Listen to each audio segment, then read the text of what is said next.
Marathon presented by ESPN Bet.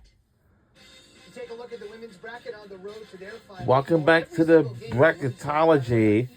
This is the women's bracket. Championship game on your local ABC station. That'll be Sunday, April 6th from Tampa. Elle Duncan and the crew on the ladies, ready to ball out in March. Well, you are watching some of the reactions as the full field was officially announced for the women's NCAA tournament. They are feeling it. They're feeling good. We see you, Harvard. Oh, yeah, I know the side, ladies. The tournament. 3 Ivy League schools made it into the official field as we say hello from our women's basketball studios. I'm Elle Duncan alongside Andrea Carter, Carolyn Peck, Rebecca Lobo, Charlie Creamer, running out of breath. We had to compile our entire brain trust here. And one of the things, of course, that's going to really help key any run is fantastic players. I want you guys to walk me through who you think are the big names that could potentially lead their teams to Tampa. We had to start with Juju Watkins, I think, right? Sure. I think best player in the country. I think that's fair to say. I think she could really put a team on her shoulders. You look for different ingredients of a team that can win a championship, and certainly one of them is teams that share the ball well, or that rebound or defend. There's also that category of teams that have that one player, that ultra dog that can just go get it and just take a team. And Juju Watkins is that player. And another player in that similar mold is UConn's Paige Beckers. This is a young woman who has been able to lead her team to 2 Final Fours throughout the course of her career. As a freshman, she was a National Player of the Year. It's fascinating to me how efficiently she's been able to perform throughout her career in this season as well. Her next made free throw, she's a 50-40-90 efficiency. She leads the nation in assist to turnover ratio, and throughout the course of the Big East tournament, there were times she put her team on her shoulder, something Coach Oriam has been asking her to do since she stepped on campus in Stores. I think it takes a unique player to get a team to the Final Four, and you've talked about 2 already, but they're guards. So let's talk about the unique player that's a post player, and that's Lauren Betts. She's 6'7", and she is a 6'7" like nobody else has.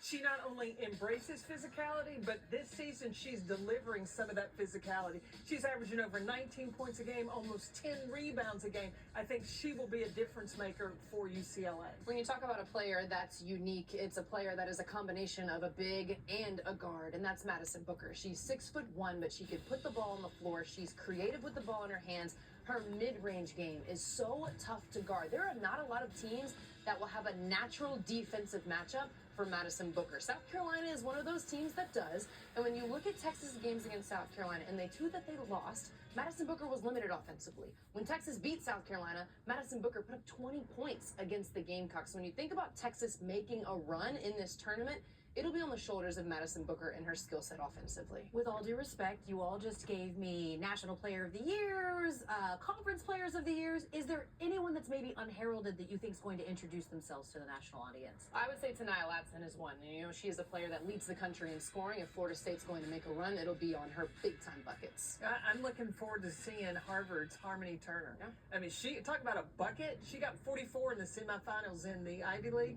I think she will be fun to watch. A player that people know, but what is unique about her is that she comes off the bench. Of course, as South Carolina's Mylasia Fulwiley. She can impact a game in very different ways because of the burst of energy she brings when she first is inserted.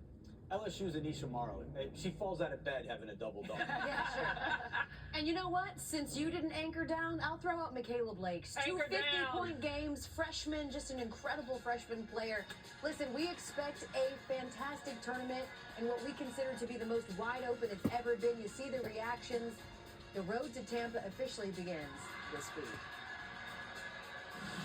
Now, looking forward to it, the road to the men's Final Four will culminate in San Antonio. I mentioned we're going to pick every single game, region by region, game by game. Let's take a quick look at the top of the South. We'll go to the bottom, and then we'll break it down. Take a look at Louisville. I want to keep them in mind. 27-win team. Last 3 years combined, they had 25. So they have done an incredible job. Michigan State picked to finish 5th preseason in the Big Ten. They won the regular season title.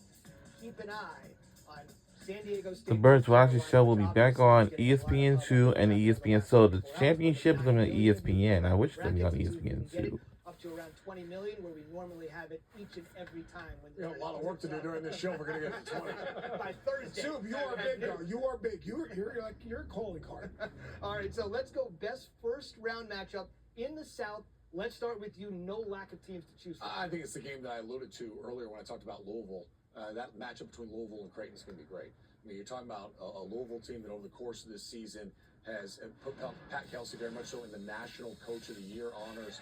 This is a team that had 18 wins inside the ACC, beat Clemson twice during the course of the season. That's impressive to me.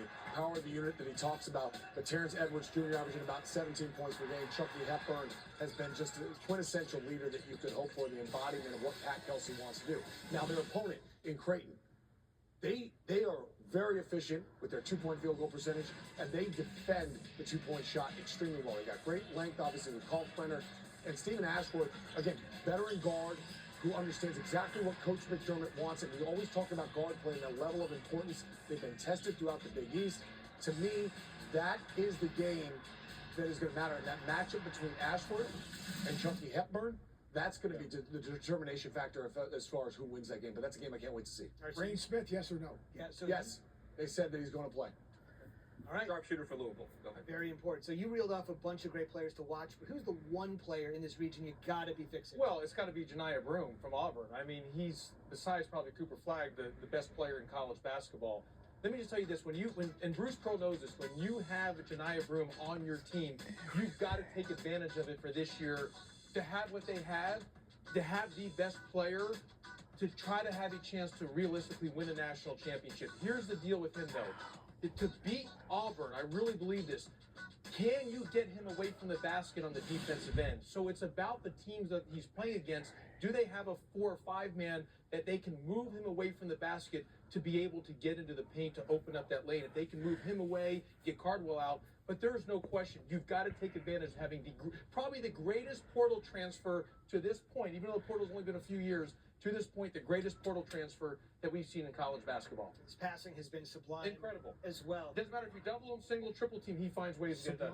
Sublime. That's the word. Well done. Before Sean goes over to pick the bracket, give him a little bit of help by giving us the upset in this bracket. I think this bracket could get a little haywire here. So there's two teams I like, two double-digit seeds. One is UC San Diego. Team has had an outstanding year. It's their first time ever in the tournament since they've reclassified from Division II. They defend, they make you turn it over. They can really shoot the ball. This is a talented team, a well-coached team, and their effective field goal percentage is top 5 in the 25 in the nation. But think about Michigan, though, guys. They come up a Big Ten championship win on Sunday afternoon. They're going to play this game Thursday night in Denver at altitude. That is a tough turnaround relative to what UC San Diego did finishing earlier in the week, and then obviously they have less of a travel onus put on them. So I think UC San Diego will pull up that upset. The other one, too, is Yale. I think Yale is a team that has done it before. They did it last year against Auburn. And we talk about rebounding with A&M all the time. You got to get on the glass. You got to rebound. Well, bear in mind, Torian Prince famously said in 2015 when Yale beat Baylor, Baylor was the 4th best rebounding team in the country from the offensive side of the ball. And the press conference after, how did they out-rebound it from you? Well, they went up and they jumped and got the ball first. A classic soundbite. Just because you're bigger doesn't mean you're necessarily going to get the rebounds. And this Yale team does have John Poulikitis, outstanding shooter at 28 in that game against Auburn. Samson Alaton, Matt Townsend, they have bigs that can rebound. Their guards are bigger than a lot of Ivy League guards at times. Come down there and rebound the ball. I think they've done it before. They can do it again. And A&M is going to miss a bunch of shots. If they win the glass, I think they win the game. Paul Keenis is an NBA prospect. Absolutely. Yeah. Lefty that can score tough shots everywhere. No doubt. Everybody loves to think the committee can get conspiratorial when you look at some of these Everything's a conspiracy. Every one of my games is a conspiracy theory. I just want to let you know in advance. So in this region, give me the matchup that has to happen that's just too salacious to not go down. Well, it's Auburn and Michigan. And first of all, it'll be a big-time game. I mean, you talk about the Michigan front court. You talk about Danny Wolf, a 6'11" point guard, and Vlad Golden, who's really hard to score around the basket, his ability to finish with either hand, their ability, the speed they play with. But Trey Donaldson, you know where he played last year? Auburn. Yes. And I'll tell you what, he is playing at a high level, average about 11 a game. Think about the play he made at the end of that Michigan game, at the end of the Maryland game, his ability to get to the front of the rim. And then, look, my big concern is, look, Auburn's going to win the first game. They've lost 3 of the last 4. Yeah. All right? They have the biggest question mark in the tournament. Where will they be mentally, all right, in terms of getting to the next play? Where will Chad Baker-Mazara be mentally in terms of staying in the moment, but staying selectively aggressive? So, to me, I look at this Auburn team. I love their team. They defend. They get the shot from who they want, when they want, where they want. But their mindset right now, and it starts with not Janiah Broome to me, but Chad Baker-Mazara. and of course the conspiracy. Yes, keep in mind the emotion for Auburn can be a positive, it can be a negative, and Baker Mazar is 25 years And he has old. a year of eligibility left. He's been through a Which lot. is crazy. The NC2A needs to stop that. That's too old. Like, there needs to be NC2A needs to stop Guys that. go on Michigan State play late. Fair enough. Sean, game by game, we're going to pick every game in this bracket. You start us off in the South. Let's go. You guys can criticize laying to me all you want. I don't care. Here's the South region. All right. They've already predicted my bracket, so that's nice. All right. So Auburn comes over here. I've got Louisville beating Creighton. I've got the upset. I agree with Dallin. I like the turnover margin, #1 in the country, plus almost 7 turnover margin per game for UC San Diego. And I've got A&M. If we go down to the bottom half of this bracket, take a look at the fact I got Ole Miss taking on Iowa State. Remember, Iowa State, the injury concerns that I have, that's going to come up here in just a second. New Mexico, why? I don't know why, to be honest. You think about the Mountain West Conference would tell you don't pick the Mountain West Conference in your bracket, but I love Donovan Dent. I think he's been outstanding. Love Michigan State. All right, so let's go back up to the top half of the bracket, and we'll move it over this way. Now we're looking at this. I've got Auburn taking on Texas A&M. I've got Ole Miss beating Iowa State due to the fact that there's no Keyshawn Gilbert. Don't know how Lipsey's going to be. I like this Ole Miss team. Coach has talked about it all season long with me in studio. It's got that little feel of a Texas Tech type team for Chris Beard, Michigan State. That's going to be a great matchup. We go one step further from that. I've got A&M with the upset over Auburn. I've got Michigan State versus Texas A&M, and on that short turnaround, I've got Michigan State going to the Final Four. Very interesting. The guys mentioned Auburn lost 3 of their last 4. One of those losses, in fact, the start of that 3-4 streak was against Texas A&M. Sean, thank you very much. Let's take a look at the count. We're at 9.2 million and counting. Get them in, ESPN.com. Get it off the ESPN app and be with us. If it's your first time filling out a bracket or you're a bracket maven, everyone can use a little advice. And here's Elle Duncan with some tips you should know. Filling out your brackets has never been easier. The ESPN Tournament Challenge app is back to help you pick your men's and women's national champions. Hey, best in the country, yeah! It's free, so just scan and you're ready to go. You can use the app to fill out up to 25 men's and women's brackets. Not sure who to pick? Just go with your favorite team to win it all. Or pick that big upset and tap Finish My Bracket to fill in the rest. Or you can use the app's simple autofill options to make picks for you. It's that easy. I'll do that! Put out my team! Don't miss out on the fun. Download and fill out your brackets now with the ESPN Tournament Challenge app.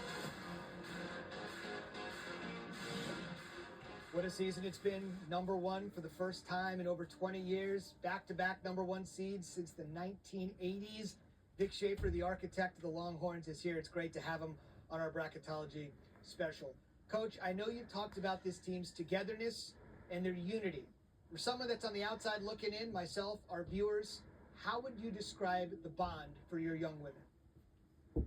Yeah, I think our older kids have done a great job of being pros, coming in every day. All right. You can put Booker in that group too, All right. even though she's just a sophomore. They really get it.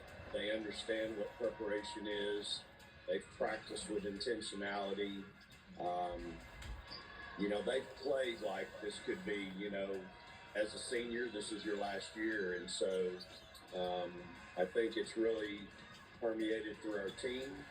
And, I think that it's really special for sure. Well, you invoked Madison Booker, so let's go there now. SEC Player of the Year. I remember when she got tossed into action.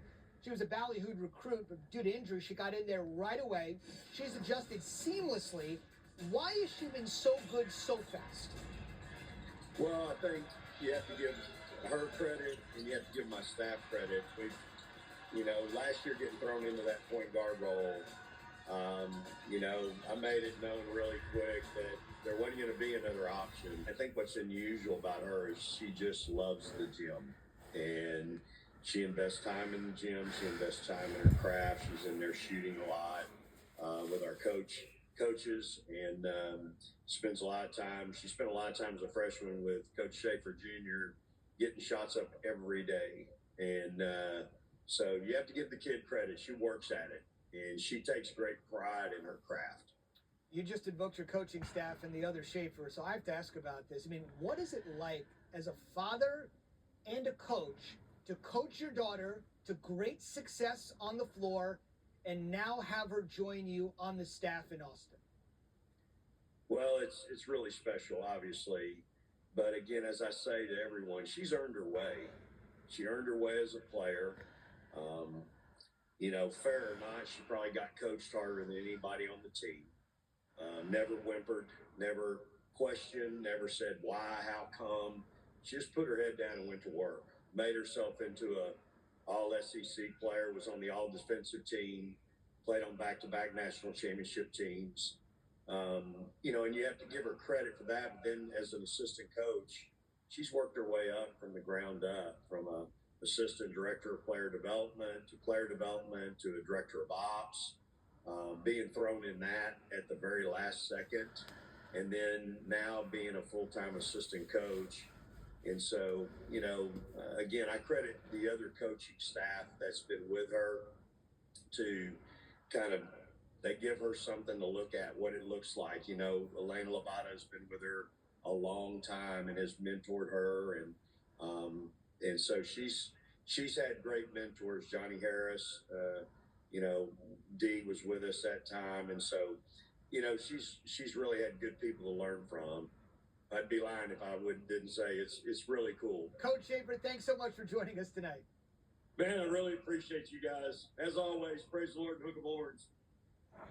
They're the #1 seed in Region 3, getting ready to take on somebody at the Moody Center. As you take a look at their resume again, this year, for the first time since 03-04, they hit the #1 ranking. He's been on the job for about 5 years. He is well over 100 games, over 500. Did a great job at Mississippi State, and he's continued it on the 40 acres. From that coach to these two, you guys have both coached under the pressure, under the lights of the NCAA tournament. We talked about it at the top of the show. Take us through it. You hear your name on Selection Sunday. You might have to play in the first four, either that Thursday or Friday. Take us through what that is like for a coaching staff and players as you get ready for this moment. Well, first of all, you never take it for granted to get to the tournament. I mean, it is so hard to get to the NCAA tournament. And then to get there, to even win one possession and then win a game is just hard enough. That's a really good look, and I by tell the you, way. the face shield, We can did you it. believe that? We had to Hey, do it. listen, I want everyone to know they made me wear that. So I just want everyone to know that. It wasn't by choice. They made me wear that. I say all that to say, once you find your name being called, you then have to be ready to go. So the excitement, and a lot of times on that first day, on that Sunday night, the head coach is doing a lot of media. You're then dividing up the assistant coaches. Okay, you've got this scout, and then you've got to get your other two assistant coaches getting ready for the next two teams that you could possibly play the next round. And you're ready to lock in. You're talking to your team. And then after the media obligations are done on that Sunday night, you're staying up in the wee hours of the morning on finding about the film, what needs to be done, and getting ready for your practice and preparation on Monday. But there's no greater feeling than having your name called on that Sunday night at 6 o'clock on the selection show. See, you got to look at it in a small pod. You're in a 4-team tournament. Mm-hmm. You're not in a 68-team tournament. You're in a 4-team tournament. Mm-hmm. So what you do is exactly what Josh said. You're in that 4-team tournament, all right? First and foremost, who you're going to play first, right? That's your focal point. So one of your assistants is going to do that. He's not going to just watch film and evaluate. He's also going to call other coaches that played against that team. Coach, you had a lot of hair from there. their league. Yeah, I had a lot of hair.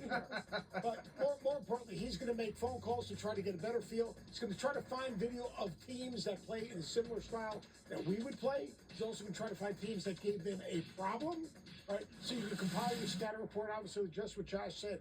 The other coaches will deal with that. Then you're going to try to sit with your team because, I mean, it's not just collecting information. Right? The euphoria of making the tournament is one thing. Then you got to create a vision for your team. Right? Creating a vision for your team is that this is our 14 pod. This is going to be our schedule. All right? We're going to practice at home day one. Number two, we're going to go out on the road. We're going to get a chance to work out at the facility.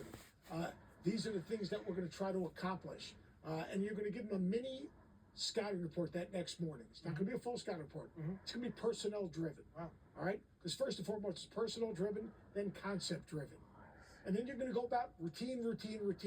What you want to do is, it's not like any other game, but you want to treat your routine like any other game. Because the most important thing is when the ball goes up, it's 40 minutes. You got to be ready to play. And the best thing you can do is give your team a routine. Amazing insight from a couple of guys who have done it, been there, lived it. You don't take it for granted. I can tell you that. You So, cherish it. I'll tell you one thing. Terry Holland, when we went to the Final Four when I was at Virginia, he said something that sticks with me forever. As the kids were leaving to walk out to play against Houston, he said, it's not good enough to just get here. So people talk about getting to the Final Four. Right. He said, you know what? You'll never feel lower or less and hurt more than if we walk into this locker room at the end of this game and not feel like everything humanly possible we gave for these 40 minutes to give us a chance to chase a national championship. That stuck with me because he kind of brought it full circle. That was his final message to the team. Basically, hey, we're going to go out there. We're going to do everything we can, control our controllables to put ourselves in position to have a chance to play for national championship.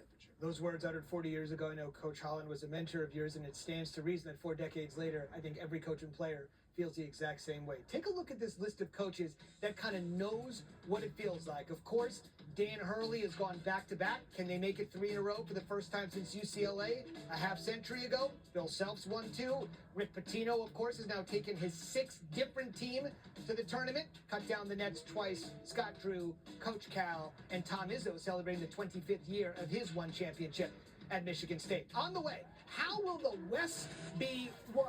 Well, Seth's going to do what Sean did. Take us through every single game. Does he have the Gators and Pitino in the Elite Eight for a trip to San Antonio? We'll wait to find out. And it's all about the 8 and 9, because the winner likely gets the 1. We'll talk about the most intriguing matchups in the 8-9s across all 4 regions when bracketology continues tonight on ESPN2.